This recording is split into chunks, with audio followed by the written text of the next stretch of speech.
Hoje, de madrugada, caiu na Colômbia o avião que levava a delegação do time de futebol da Chapecoense para a disputa da final da Copa Sul-Americana.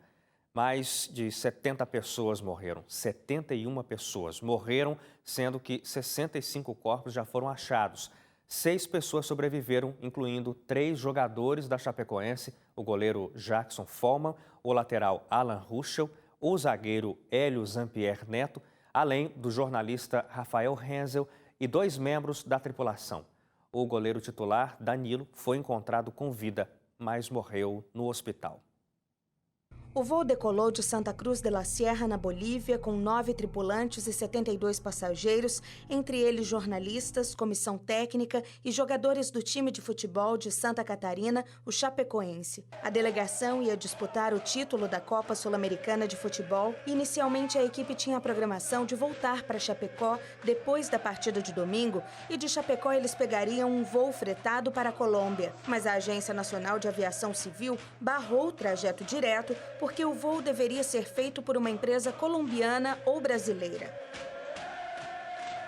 Por isso, a Chapecoense deixou Guarulhos na segunda-feira à noite em um voo comercial rumo à Bolívia. Depois fez escala em Santa Cruz de la Sierra, na Bolívia, e seguiu de voo fretado para Medellín, na Colômbia. As informações veiculadas tanto pela imprensa local quanto pela imprensa internacional ainda divergem em alguns pontos. Segundo as autoridades colombianas, a aeronave perdeu contato com a torre de controle 1h15 da manhã, horário de Brasília, e caiu 5 minutos antes de aterrissar ao se aproximar do aeroporto José Maria Córdova, que fica próximo a Medellín. Momentos antes de perder o contato com a torre de controle, a aeronave se declarou em emergência por falha técnica. Segundo um repórter da rádio Caracol, a aeronave se partiu em 3 partes. Os motivos do acidente ainda são desconhecidos. A Aeronáutica Civil colombiana informou que não existia evidência de combustível no avião, o que elevou os rumores de que a queda teria acontecido por não haver combustível suficiente.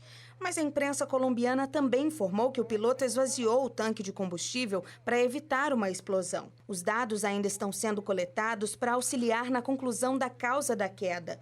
As autoridades trabalham com pane elétrica, ausência de combustível e o clima, como explicações possíveis. Uma das dificuldades de resgate foi por conta do mau tempo.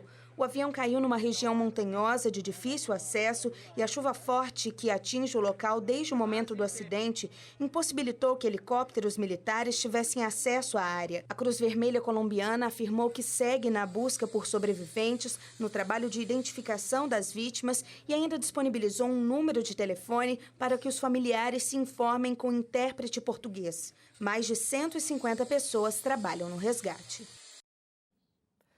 E hoje, como eu já te falei, nós estamos recebendo aqui no estúdio o Luiz Henrique Monqueiro. Ele é tecnólogo em manutenção de aeronaves, com pós-graduação em segurança do trabalho. Nessa mesma área, é professor do curso de Engenharia Aeronáutica na Unip, a Universidade Paulista. Especialista na área de termodinâmica, especialmente motores térmicos e aeronáuticos. Trabalhou por 20 anos fazendo o ensaio aeronáutico e veio aqui para conversar sobre esse acidente terrível que aconteceu nesta madrugada. Professor Monqueiro, primeiro, obrigado pela sua colaboração com a gente. A gente estava aí falando sobre, na reportagem, depois da nossa finalização da reportagem, a gente já tem a atualização, a informação oficial do governo colombiano de que as buscas foram encerradas, 71 corpos, 6 sobreviventes e as caixas pretas, as 2 caixas pretas do avião já foram encontradas também. Então, a partir de agora, o que começa é o trabalho efetivo de investigação para encontrar as causas para esse acidente. Você já me dizia antes de nós entrarmos no ar que não é possível que uma causa isolada resulte num acidente como esse, não é, professor? Realmente, das experiências que a gente tem, é muito raro você ver um acidente aeronáutico resumindo a um único fator. É uma composição de alguns fatores de pequeno porte, às vezes, que vão sendo somados e resulta nessa consequência. Como foi colocado aí na própria apresentação de vocês, a investigação vai partir de 3 princípios básicos. As condições climáticas, uma investigação completa das condições da aeronave, em termos de manutenção, né, de inspeção e também até com relação à própria qualificação da tripulação, né? Então, juntando esses fatores, mais a cinemática do local, ou seja, batendo a foto, vendo a disposição das peças da aeronave, mais as informações da caixa preta, depois um estudo detalhado das peças que serão recolhidas lá, as autoridades competentes poderão estar emitindo um laudo com bastante certeza das causas, aí já não estou falando singular mais, das causas para que esse acidente tivesse ocorrido.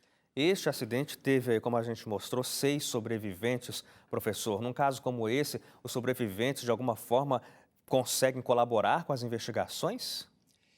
Eu acredito, pelo pouco que eu vi, por exemplo, foi colocado o caso foi divulgado aí que uma das comissárias de bordo relatou a condição de falta de combustível, né? Foi aventado por aí. Sim. Mas é importante saber o porquê dessa falta. Eu acho muito improvável, né, uma aeronave de transporte de passageiros sair sem a quantidade adequada de combustível.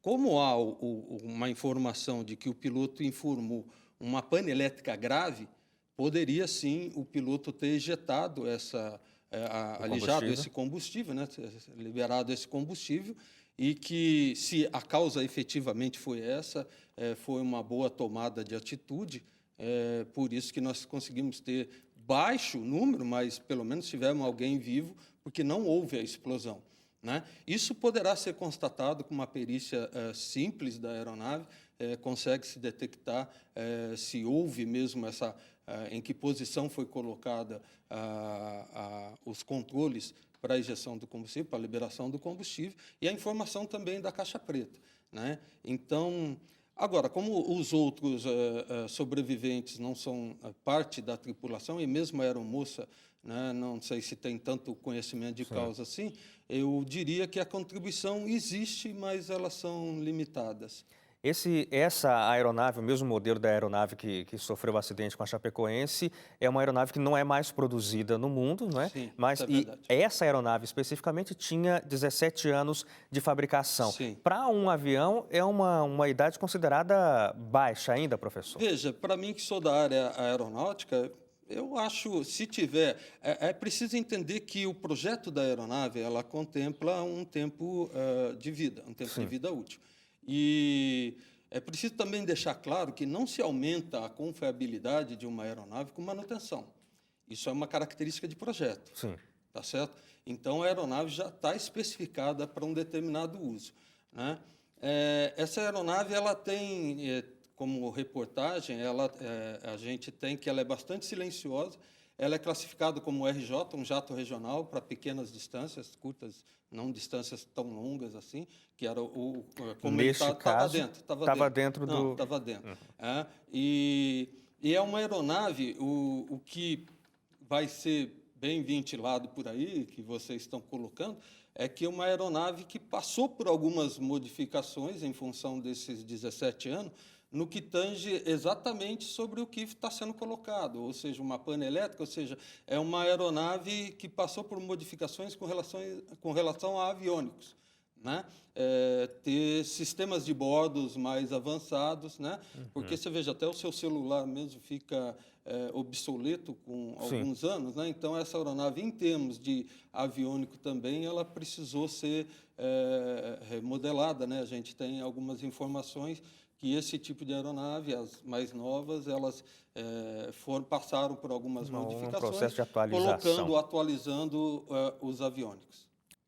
Bom, e aqui dentro a gente conversa um pouco mais com o professor Luiz Monqueiro sobre esse assunto. Você já falou com a gente no começo do bloco, no começo do jornal, professor, que normalmente não é uma única causa que resulta num acidente como esse, são alguns fatores juntos. E enquanto as investigações são conduzidas, normalmente a imprensa tenta se antecipar, trazendo algum dado, alguma coisa a respeito do assunto. E a imprensa na Colômbia hoje já falava sobre uma especulação de que o avião da Chapecoense teria ficado dando voltas a mais, aguardando a vez para poder fazer o pouso. Esse fato de ficar circulando, esperando o momento de pousar, não é uma coisa extraordinária. Inclusive, é algo normal que acontece na aviação, não é? Sim, isso é muito comum, principalmente em aeroportos onde existem níveis, né, de pouso muito alto, né? São Paulo mesmo, a região de Guarulhos, é normal esse tipo de coisa acontecer. Pode ser solicitado isso também em função de uma condição emergencial, né? Mas veja, a aviação em si, ela trabalha com uma margem de segurança extremamente alta.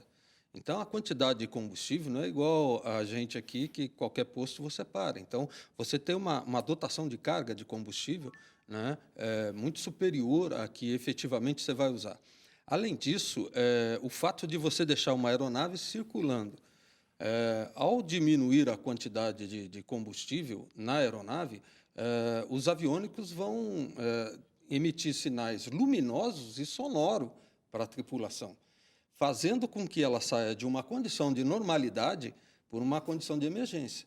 E veja, não há, até o presente momento, e pelo que eu fiquei sabendo, nenhuma informação do piloto de falta de combustível, porque senão ele teria precedência sobre qualquer outro tipo de aeronave que tivesse naquela área. Então, na minha opinião, isso é uma especulação. Eu não vamos aguardar, né, a investigação, mas, para mim, hoje, isso parece muito pouco provável, né? Eu não haveria por que o piloto ficar em silêncio com esse tipo de ocorrência, né, de condição, e nem tampouco a torre não permitiu o acesso dessa aeronave numa condição emergencial de falta de combustível. Agora, a gente já conversou aqui sobre a possibilidade de uma pane elétrica que a aeronave tenha sofrido. Num caso como esse, de uma pane elétrica, possivelmente a comunicação também se perde. A Ou comunicação, não necessariamente. Como ele conseguiu reportar essa pane elétrica para a torre de comando, então a comunicação não foi, a princípio, afetada. Não foi perdida. Essa ausência, talvez, de sinal, de conversação entre a tripulação e a torre, pode ser em função das diversas atitudes que o piloto estava tomando dentro da cabine. Isso vai ficar exemplificado e demonstrado pela caixa preta. Os registros. O problema é o seguinte: existem várias redundâncias na aeronave, né, que permitem, caso um sistema falhe, você utilize.